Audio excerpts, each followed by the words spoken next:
Okay. இந்த வீடியோல இந்த கேள்விய நம்ம எப்படி செய்யலாம்னு சொல்லி பார்க்கலாம்.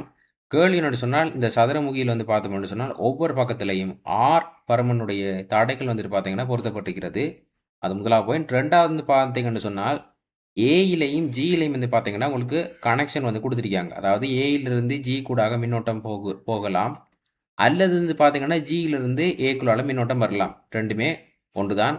அப்படி வருகின்ற சந்தர்ப்பத்தில வந்து பார்த்தோம்னு சொன்னால், ஏக்கும் ஜிக்கும் இடையில இருக்கிற விளையுள் தடைய வந்துட்டு பார்த்தீங்கன்னா, நீங்க கண்டுபிடிக்கணும். ஏக்கும் ஜிக்கும் இடையில இருக்கிற விளையுள் தடைய கண்டுபிடிக்கணும். இதில நீங்க பார்க்கலாம் என்னன்னு சொன்னால், சரியா உத்து பார்த்தீங்கன்னு சொன்னா அந்த படத்த ஏபிஎஃப்இ படியா ஃபாலோ பண்ணுங்க. ஏபிஎஃப்இ என்று சொல்றது ஒரு சதுரம். அதே மாதிரி வந்து பார்த்தீங்கன்னு சொன்னால், சிடிஹெச்ஜி என்று சொல்றது இன்னொரு சதுரம். சிடிஹெச்ஜி என்று சொல்றது இன்னொரு சதுரம். ஏபிஎஃப்இ என்று சொல்றது ஒரு சதுரம். சிடிஹெச்ஜி என்று சொல்றது இன்னொரு சதுரம். அதாவது பின்னிக்கு இருக்கிற சதுரம். அப்போ வந்து பார்த்தீங்கன்னு சொன்னா, நம்ம என்ன செய்ய போறோம்னு சொன்னால், இந்த உருவத்தை நான் என்ன செய்ய போறேன்னு சொன்னால், இந்த இடத்துல இருந்து பார்க்க போறேன். அதாவது இந்த சிடிஹெச்ஜி என்று சொல்லப்படுகின்ற பகுதியிலிருந்து என்ன செய்ய போறேன்னு சொன்னால், நான் பார்க்க போறேன். அப்படி பார்த்தேன்னு சொன்னால், எனக்கு அந்த உருவம் இப்படி தோன்றும். அந்த உருவம் வந்து பார்த்தீங்கன்னு சொன்னால், எனக்கு வந்துட்டு இந்த அடிப்படையில தோன்றும். அப்ப நீங்க பார்க்கலாம், இந்த கனெக்ஷன் எப்படி குடுத்திருக்கோம்னு சொன்னால், ஏயில கனெக்ஷன குடுத்துட்டு, ஏன்னு சொன்ன புள்ளியில கனெக்ஷன குடுத்துட்டு, எப்படி இந்த கனெக்ஷன் வருதுன்றா, ஏயினுடைய மூலைவிட்டம் எது? ஏயினுடைய மூலைவிட்டம் வந்து பார்த்தீங்கன்னு சொன்னா, சி என்று சொல்லப்படுகின்ற புள்ளியில் இருக்கும். ஏயினுடைய மூலைவிட்டம் சி என்று சொன்ன புள்ளியில் இருக்கும். நான் கேட்கிற கேள்வி என்னன்னு சொன்னால், சியிலிருந்து நான் எப்படி மேலதிக்கிற சதுரத்துக்கு போறேன்? சியிலிருந்து நான் எப்படி மேலதிக்கிற சதுரத்துக்கு போறேன்னு சொன்னால், இந்த வழியால மட்டும் தான் போகலாம். அதாவது இந்த வழியால மட்டும் தான் நான் என்ன செய்யலாம்னு சொன்னா போகலாம். அந்த வழியில வந்து பார்த்தீங்கன்னா, உங்களுக்கு கனெக்ஷன் தரப்பட்டிருக்கிறது. ஏனென்று சொன்னால், உங்களுக்கு சில நேரம் வந்து பார்த்தோம்னு சொன்னால், வேற வேற அடிப்படையில வந்துட்டு கனெக்ஷன்கள் தரப்படலாம். உதாரணத்துக்கு வந்து பார்த்தீங்கன்னு சொன்னால், பியில அவங்கள கனெக்ஷன தந்துட்டு, வடிவ பாருங்க. பியில உங்களுக்கு கனெக்ஷன தந்துட்டு, எச்ல அடுத்த கனெக்ஷன தந்தால், எச்ன்னு சொல்லப்படுகின்ற இந்த பாயிண்ட்ல அடுத்த கனெக்ஷன தந்தால், அது கூட இதே கேள்விதான். ஏனென்று சொன்னால், பியினுடைய மூலைவிட்டம் எது? டி. பியினுடைய மூலைவிட்டம் எது? டி என்று சொல்லப்படுகின்ற புள்ளி. டியிலிருந்து நான் எப்படி மேல் சதுரத்துக்கு வரலாம்? இந்த எச் என்று சொன்ன இந்த புள்ளிய இந்த பாதையால மட்டும் தான் வரலாம். எனவே பிக்கும் எச்சுக்கும் கனெக்ஷன் கொடுத்தா கூட அதே ஆ, என்ன சொல்றது? இதே கேள்விதான் என்று சொன்ன விஷயத்தை கட்டாயமா நினைவில் வைத்துக் கொள்ள வேண்டும்.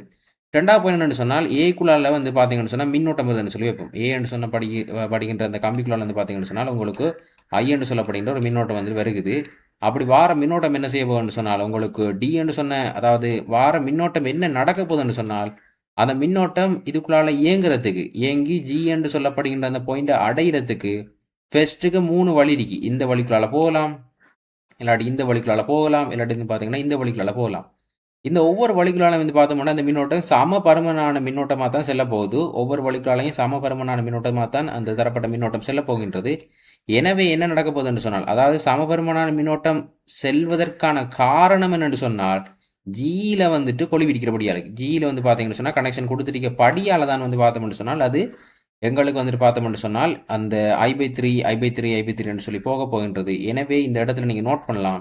இந்த டி என்று சொல்லப்படுகின்ற புள்ளி, இந்த இ என்று சொல்லப்படுகின்ற புள்ளி, அதேபோல பி என்று சொல்லப்படுகின்ற புள்ளியினுடைய பேர் என்னன்னு சொன்னால், சம அழுத்த புள்ளிகள் என்று சொல்லி வரப்போகுது. சம அழுத்த புள்ளிகள் என்று சொல்லி வரப்போகுது. அதேபோல வந்து பார்த்தீங்கன்னு சொன்னால், இந்த ஜி என்று சொன்ன புள்ளியை அடையிறதுக்கு, இந்த ஜி என்று சொன்ன புள்ளியை அடையிறதான் என்னுடைய நோக்கம். ஏக்குள்ளால மின்னோட்டத்தை அனுப்பி ஜி என்று சொன்ன புள்ளியை அடையிறதான் என்னுடைய நோக்கம். இந்த ஜி என்று சொன்ன புள்ளியை 3 வழியால வரலாம். ஒன்று எச் என்று சொன்ன வழியிலிருந்து ஜிக்கு வரலாம். சி என்று சொல்லப்படுகின்ற வழியிலிருந்து ஜிக்கு வரலாம். எஃப் என்று சொல்லப்படுகின்ற வழியிலிருந்து ஜிக்கு வரலாம். எனவே அதுவும் வந்து பார்த்தீங்கன்னா I/3, I/3, I/3 என்று தான் வரப்போகின்றது. எனவே இந்த இடத்துல எச், அடுத்தது சி, அடுத்தது எஃப் என்று சொல்லப்படுகின்ற புள்ளிகள் தங்களுக்குள்ள சம அழுத்த புள்ளிகள். தங்களுக்குள்ள சம அழுத்த புள்ளிகள். எனவே எச், சி, எஃப் என்று சொல்லப்படுகின்றது பி டேஷ் என்று சொன்ன பெருமானத்தை கொண்டிருக்கும். பி, இ, டி என்று சொன்ன தரப்பட்ட புள்ளிகள் பி நாட் என்று சொல்லப்படும் இன்னொரு வேறு பெருமானத்தை கொண்டிருக்கும். இவக மூணும் டி, இ, பி வந்து இவக மூணும் தங்களுக்குள்ள சமஅழுத்த புள்ளிகள். எச், சி, எஃப் என்று சொல்றது தங்களுக்குள்ள சமஅழுத்த புள்ளிகள். இது எப்படி நம்ம கண்டுபிடிக்கிறோம்னு சொன்னால், ஏக்கும் ஜிக்கும் இடையில கனெக்ஷனை கொடுக்குறபடியால, ஏக்கும் ஜிக்கும் இடையில கனெக்ஷனை கொடுக்குறபடியால கனெக்ஷன் மாயிட்டுன்னு சொன்னால் வேறு வர விட வரும். கனெக்ஷன் எப்படி பார்க்குறேன்னு சொல்லி நான் முன்னாடியே மென்ஷன் பண்ணேன். ஏனுடைய மூலைவட்டம் சி, சியிலேருந்து நான் மேல் சதுரத்துக்கு எப்படி வரேன், இந்த வழியெல்லாம் வரலாம். ஸோ அப்படியான அடிப்படையில் கனெக்ஷன் கொடுத்திருக்கிற கேள்விகளுக்கு மட்டும்தான் வந்து பார்த்தீங்கன்னு சொன்னால் இப்படி காய்ச்சி கொண்டிருக்கும். இனி நீங்கள் என்ன செய்யலாம்னு சொன்னால், இந்த சரப்பட்ட சமவெழுத்த புள்ளிகளை வச்சுக்கொண்டு உங்களோட கேள்வியை இன்னும் நீங்கள் ஈஸியாக்கலாம். அப்படி ஈஸியாக்குனீங்கன்னு சொன்னால் உங்களோட கேள்வி இப்படி கன்வெர்ட் ஆகும். அப்போ நீங்கள் பார்க்கலாம் என்னன்னு சொன்னால், ஏன்னு சொன்ன புள்ளிகளால் வந்து பார்த்தீங்கன்னா அந்த மின்னோட்டம் வந்து வருகுது. ஐன்னு சொன்ன மின்னோட்டம் ஏக்குள்ளால் வந்து பார்த்தீங்கன்னு சொன்னால் வருகுது. அது தொடர்ச்சி வந்து பார்த்தீங்கன்னு சொன்னால் டிஇபி வந்து பார்த்தீங்கன்னா சம அழுத்த புள்ளிகளாக எழுதியிருக்கிறோம். அதே மாதிரி HCFஐ வந்து சம அழுத்த புள்ளிகளாக கன்வெர்ட் பண்ணிக்க. ஸோ அதை வச்சு நீங்கள் என்ன செய்யலாம்னு சொன்னால் RRன்னு சொல்லி 3 தடவை வரும். அப்போ நீங்கள் இதுக்கு விடையை கண்டுபிடிக்கலாம். R/3ன்னு சொல்லி வரும். இதில் RRன்னு சொல்லி 6 தடவை வருது. R என்று சொல்லி வரும். இதில் R/3 சொல்லி வரும். ஸோ அவ்வளோத்துக்கு நீங்கள் விடையை கண்டுபிடிச்சிங்கன்னு சொன்னால் உங்களோட விளையில் தடையினுடைய பெருமானம் 5 6 என்று சொல்லி வரும். 5 6 சொல்லி வரும். என்னென்னு சொன்னால் இந்த தரப்பட்ட பகுதியினுடைய விளைவு தடை R/3. இந்த தரப்பட்ட பகுதியினுடைய அதாவது இந்த தரப்பட்ட பகுதியினுடைய விளைவு தடை R/6. இது வந்து பார்த்தீங்கன்னா R/3. ஸோ அவ்வளவு வந்து தொடர அடிக்குது. ஸோ கூட்டி விட்டீங்கன்னு சொன்னால் உங்களுக்கு என்ன செய்யணும்னு சொன்னால் விட வரும். ஸோ இது வந்து பார்த்தீங்கன்னா முதலாவது கேஸ். ஓகே, இப்போ இப்படி கேஸ் வந்தால் இப்படி செய்யலாம்னு சொல்லி பார்க்கலாம். இதில் நீங்கள் பார்த்தீங்கன்னு சொன்னால் கனெக்ஷன் வந்துட்டு ஏக்கும் சிக்கும் இடையில் வழங்கப்பட்டிருக்கிறது. அதாவது ABCD என்று சொல்லப்படுகின்ற சதுரத்தில் ABCD என்று சொல்லப்படுகின்ற சதுரத்தில் ஏயினுடைய மூளை விட்டத்தை நம்ம இணைச்சோம்னு சொன்னால் வருகின்ற புள்ளி சியில் வந்துட்டு பார்த்தீங்கன்னா கனெக்ஷன் கொடுத்துருக்கேன். ஏயிலிருந்து மூளை விட்டத்தை வரைஞ்சோம்னு சொன்னால் அதில் எங்களுக்கு முட்டக்கூடிய புள்ளி சியில் வந்து பார்த்தோம்னு சொன்னால் எங்களுக்கு கனெக்ஷன் வந்து வரைஞ்சிருக்கோம். அப்போ இந்த கேள்விக்கு நம்ம எப்படி செஞ்சு விட எடுக்க போகிறோமோ அதே ஃபார்மேட்டில் வந்து பார்த்தீங்கன்னா பிக்கும் டிக்கும் இடையில கனெக்ஷன் கொடுத்தாலும் விட வரும். ஜிக்கும் ஈக்கும் இடையில கனெக்ஷன் கொடுத்தாலும் விட வரும். எஃப்க்கும் ஹெச்சுக்கும் இடையில கனெக்ஷன் கொடுத்தாலும் வரும். அதாவது தரப்பட்ட ஒரு சதுரத்தை மட்டும் கருதி ABCD என்று சொல்லி ஒரு சதுரத்தை மட்டும் கருதி அதில் மூளை விட்ட புள்ளிகளுக்கு இடையில கனெக்ஷனை கொடுத்தோம்னு சொன்னால் மூளை விட்ட புள்ளிகளில் வந்து கனெக்ஷனை கொடுத்தோம்னு சொன்னால் எப்படி வந்து விளையில் தடை காணலாம்னு சொன்னால் அதே மெத்தட் தான் நம்ம என்ன செய்ய போகிறோம்னு சொன்னால் நான் இப்போ இந்த படத்தை மேலிருந்து பார்க்குற மாதிரி யோசிக்க போகிறேன். அதாவது என்ன மேலிருந்து பார்க்குறேன்னு சொன்னால் GFEH என்று சொல்லப்படுகின்ற அந்த பகுதியை அந்த சதுரத்திலிருந்து மேல் இருந்து பார்க்குற மாதிரி நான் யோசிச்சேன்னு சொன்னால் எனக்கு அந்த படம் இப்படி வரும். மேலிருந்து பார்க்குற மாதிரி நான் எடுத்தேன்னு சொன்னால் எனக்கு அந்த படம் வந்து பார்த்தீங்கன்னா இப்படி வரும். அப்போ நீங்கள் பார்க்கலாம் ABCD என்று சொல்லப்படுகின்ற சதுரத்தில் வந்துட்டு எங்களுக்கு வந்துட்டு ஏயிலையும் சியிலையும் வந்து பார்த்தோம்னா கனெக்ஷன் கொடுத்துருக்காங்க. இந்த கேள்வியை வந்து பார்த்தீங்கன்னு சொன்னால் நீங்கள் ஈஸியாக பிடிச்சிடலாம். என்னென்னு சொன்னால் இது வந்து பார்த்தீங்கன்னா ஏயும் சியும் இந்த அடிப்படையில் இருக்கிறபடியா மூளைவட்ட அடிப்படையில் இருக்கிறபடியால் வந்துட்டு பார்த்தீங்கன்னா நம்ம மடிக்கலாம் இல்லையா? அதாவது AC என்று சொல்லப்படுகின்ற அந்த தரப்பட்ட கோடு பற்றி நம்ம என்ன செய்யலாம்னா மடிக்கலாம். அப்படி நீங்கள் மடிச்சிட்டீங்கன்னு சொன்னால் அப்படி நீங்கள் மடிக்கக்குள்ளே வந்து பார்க்கலாம். என்னென்னு சொன்னால் இந்த இடத்துல பியும் டியும் இந்த அறிக்கை B என்று சொல்லப்படுகின்ற புள்ளியும் D என்று சொல்லப்படுகின்ற புள்ளியும் தங்களுக்குள்ள சமழுத்த புள்ளிகளாக காணப்படும். தங்களுக்குள்ள வந்து பார்த்தீங்கன்னு சொன்னால் சமழுத்த புள்ளிகளாக காணப்படும். அதே போல் வந்து பார்த்தீங்கன்னு சொன்னால் இந்த H என்று சொல்லப்படுகின்ற விடயமும் இந்த F என்று சொல்லப்படுகின்ற விடயமும் தங்களுக்குள்ள சமழுத்த புள்ளிகளாக காணப்படும். எனவே நீங்கள் மடிச்சிங்கன்னு சொன்னால் இந்த தரப்பட்ட விடயத்தை வந்து பார்த்தீங்கன்னா AC என்று சொல்லப்படுகின்ற ஒரு கோடு வழியை நீங்கள் மடிப்பீங்களாக இருந்தால் உங்களுக்கு டியும் பியும் ஒன்றை ஒன்று ஒட்டுப்படும். Hம் Fம் ஒன்றை ஒன்று ஒட்டுப்பட்டால் எங்களோட படம் இப்படி வரும். எங்களோட படம் வந்து பார்த்தீங்கன்னா இப்படி வரும். ஸோ இந்த கீழ் இருக்கிற பாயிண்ட் என்னென்னு சொன்னால் இந்த இருக்கிற பாயிண்டில் வந்து பார்த்தோம்னு சொன்னால் என்னென்ன இருக்குன்னு சொன்னால் பியும் டியும் காணப்படும். இந்த பாயிண்டில் வந்து பார்த்தீங்கன்னு சொன்னால் பிஏயும் டிஏயும் வந்து பார்த்தீங்கன்னு சொன்னால் நம்ம என்ன செஞ்சிருக்கோம்னு சொன்னால் இணைச்சிருக்கோம். அதே போல் வந்து பார்த்தீங்கன்னு சொன்னால் நாங்கள் எஃப்ஐயும் ஹெச்ஐயும் வந்து பார்த்தீங்கன்னு சொன்னால் இந்த தரப்பட்ட புள்ளியில் அதாவது இந்த முனையில் வந்து பார்த்தீங்கன்னு சொன்னால் காணப்படும். அதாவது இந்த முனையில் வந்து பார்த்தீங்கன்னா எஃப்ம் ஹெச்சும் வந்து பார்த்தீங்கன்னா காணப்படும். ஸோ நான் அதை ஒரு வாட்டி வந்து பார்த்தீங்கன்னு சொன்னால் குறித்து கொள்கிறேன். எஃப்ம் ஹெச்சும் வந்து இந்த இடத்துல வரும். எஃப்ம் ஹெச்சும் வந்து பார்த்தீங்கன்னா சம அழுத்த புள்ளிகள். ஸோ அது ரெண்டையும் நம்ம என்ன செஞ்சிருக்கோம்னு சொன்னால் ஒட்டியிருக்கின்றோம். ஸோ இந்த இடத்துல வந்து பார்த்தீங்கன்னு சொன்னால் வரும். Okay fine. இப்போ நம்ம என்ன செய்யலாம்னு சொன்னால் இன்னும் நீங்கள் ஈஸியாக பார்க்கலாம். என்னென்னு சொன்னால் இந்த இடத்துல வந்துட்டு பார்த்தீங்கன்னு சொன்னால் வேல்யூ வந்துட்டு R. அதாவது இந்த இடத்துல வந்து பார்த்தீங்கன்னா வேல்யூ Rன்னு சொல்லியிருக்குது.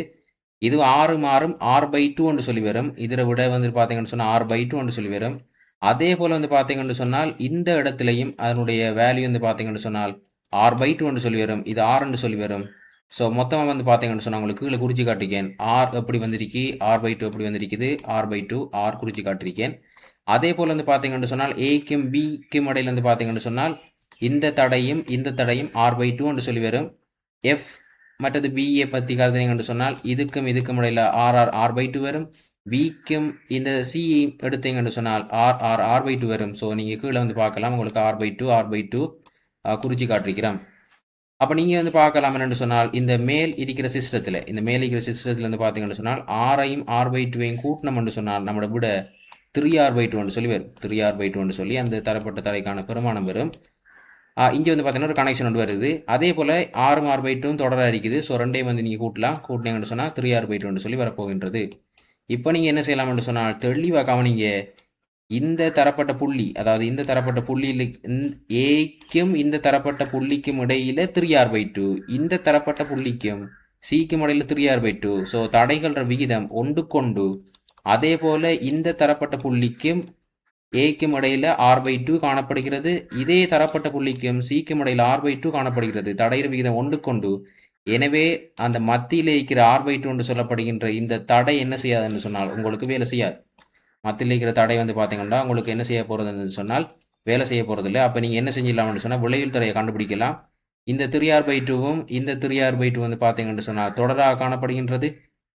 அதாவது பார்த்தீங்கன்னு சொன்னால் உங்களுக்கு செப்பரேட்டாக வந்துட்டு பார்த்தீங்கன்னு சொன்னால் ஒரு படத்தை வந்து நமக்கு நம்மட்டு சொன்னால் இந்த இடத்துல இருந்து பார்த்தீங்கன்னு சொன்னால் ஒரு 3r/2 வந்து காணப்படுது. அதாவது எவ்வளோன்னு சொன்னால் இந்த இடத்துல இருந்து 3r/2 வந்து பார்த்தீங்கன்னு சொன்னால் காணப்படுகின்றது. அதே போல் வந்து பார்த்தீங்கன்னு சொன்னால் இந்த இடத்துலையும் 3r/2 வந்து பார்த்தீங்கன்னா அதுக்கு தொடராக காணப்படுகின்றது. அதே போல் கீழ் திசையில் வந்து பார்த்தீங்கன்னு சொன்னால் கீழே வந்து பார்த்தோம்னு சொன்னால் நமக்கு இந்த இடத்துல, அதாவது இந்த இடத்துல வந்து பார்த்தீங்கன்னு சொன்னால் r/2 காணப்படுகின்றது. அதே போல் வந்து பார்த்தோம்னு சொன்னால் இந்த இடத்துலையும் r/2 வந்து பார்த்தோம்னு சொன்னால் உங்களுக்கு காணப்படுகின்றது. அப்போ நீங்கள் என்ன செய்யலாம்னு சொன்னால் தொடர்ச்சியாக வந்துட்டு விலையில் தடை வந்துட்டு பார்த்தீங்கன்னு சொன்னால் அது 2 பாயிண்ட்டுக்கு இடையில பார்க்குறோம் இல்லையா, இந்த பாயிண்ட்டுக்கு இடையிலையும் இந்த பாயிண்ட்டுக்கு இடையிலையும் பார்க்குறோம். ஸோ இந்த பாயிண்ட் வந்து பார்த்தோம்னு சொன்னால் சி, இந்த பாயிண்ட் வந்து பார்த்தீங்கன்னா ஏ. ஸோ ஏக்கும் சிக்கும் இடையில வந்து பார்த்தீங்கன்னு சொன்னால் நம்ம விலைத்தர காண்றோம். அப்போ நீங்கள் என்ன செய்யலாம்னு சொன்னால் ஈஸியாக கால்குலேட் பண்ணலாம். 3r/2 3r/2 3rன்னு சொல்லி வரும். மேலே கீழே r/2 rன்னு சொல்லி வரும். ஸோ ரெண்டு சமாந்திரம். ஸோ அதை வச்சு நீங்கள் என்ன செய்யலாம்னு சொன்னால் இந்த தரப்பட்ட கேள்விக்கான விடையை நீங்கள் என்ன செய்யலாம்னு சொன்னால் கண்டுபிடிக்கக்கூடியதாக இருக்கும். ஸோ இப்படி வந்து பார்த்தீங்கன்னு சொன்னால் அதை கன்வெர்ட் பண்ணுறோம். அதாவது இந்த படம் வந்து பார்த்தீங்கன்னா கடும் தேவையான படம். அப்படி கேள்வி வரக்குள்ள நம்ம இப்படித்தான் அந்த படத்தை கன்வெர்ட் பண்ணணும்னு சொன்ன விஷயம் உங்களுக்கு கட்டாயமாக தெரிஞ்சிருக்கணும். ஓகே, இப்போ இந்த கேஸை நம்ம எப்படி செய்யலாம்னு சொல்லி பார்க்கலாம்.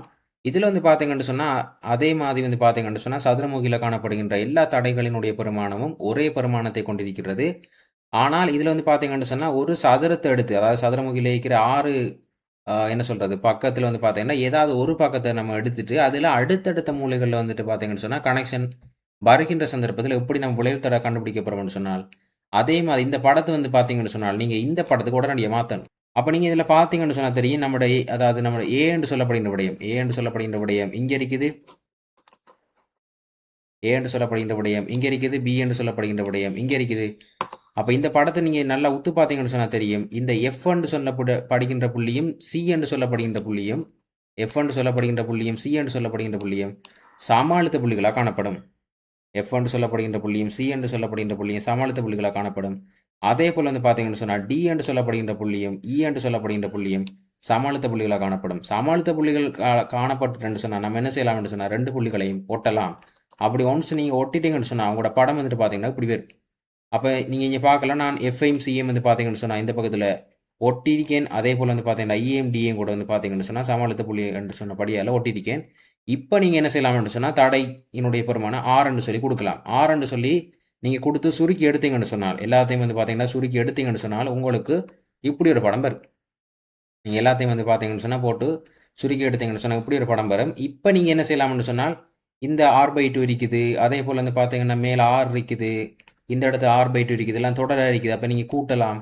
கூட்டி எடுத்தீங்கன்னு சொன்னால் அந்த வார விட கூட்டி எடுத்தீங்கன்னு சொன்னால் என்ன விட வரும்னு சொன்னால் 2r சொல்லி விட வரும். அந்த 2r சொல்லப்படுகின்ற விட வந்து பார்த்தோம்னு சொன்னால் 2r சொல்லப்படுகின்ற பெருமானம் இந்த r/2க்கு சமாந்தரமாக காணப்படும். இந்த r/2க்கு சமாந்தரமாக காணப்படும். அப்போ சமாந்தரமாக 2 தடை காணப்பட்டால் விளைவில் தடை காண்றது உங்களுக்கு தெரியும். அப்போ நீங்கள் விளைவில் தடை கண்டுபிடிக்கலாம்.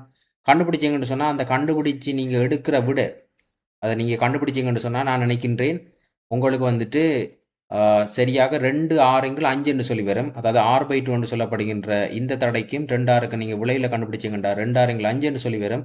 அந்த 2r5 இந்த r/2 அதாவது எங்கன்னு சொன்னால் இந்த விடத்தில் இருக்கிற r/2வும் அதே போல் இங்கே இருக்கிற r/2வும் வந்து பார்த்தீங்கன்னா தொடர அடிக்கும். ஸோ அவ்வளோத்தை நீங்கள் கூட்டலாம்.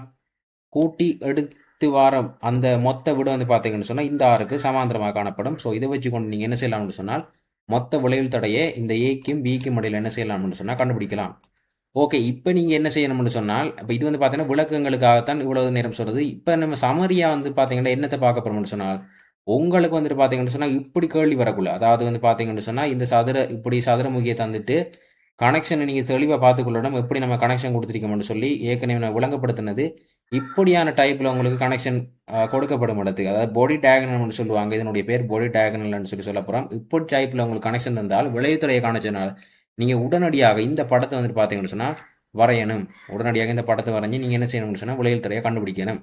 அப்படி இல்லை என்று சொல்லி சொன்னால், அதாவது உங்களுக்கு இப்படித்தான் வந்து கனெக்ஷன் தரப்படுதுன்னு சொன்னால், எக்ஸ் வந்து விடத்தையும் y வந்து விடத்தையும் என்று சொன்ன அமைப்பில் உங்களுக்கு அந்த கேள்வி தரப்படுதுன்னு சொன்னால், நீங்கள் உடனடியாக இந்த படத்தை வரையணும். வரைஞ்சி என்ன செஞ்சிடணும்னு சொன்னால் விளைவுத்துறையை கண்டுபிடிக்கணும். தொடர்ச்சி வந்து பார்த்தீங்கன்னு சொன்னால் கடைசி படம், கடைசி வந்து பார்த்தீங்கன்னு சொன்னால் எக்ஸும் பையும் இந்த அமைப்பில் நம்ம இப்போ லாஸ்ட்டாக பார்த்த அமைப்பில் வந்துட்டுன்னு சொன்னால் நீங்கள் உடனடியாக வந்துட்டு இந்த படத்தை வரையணும்.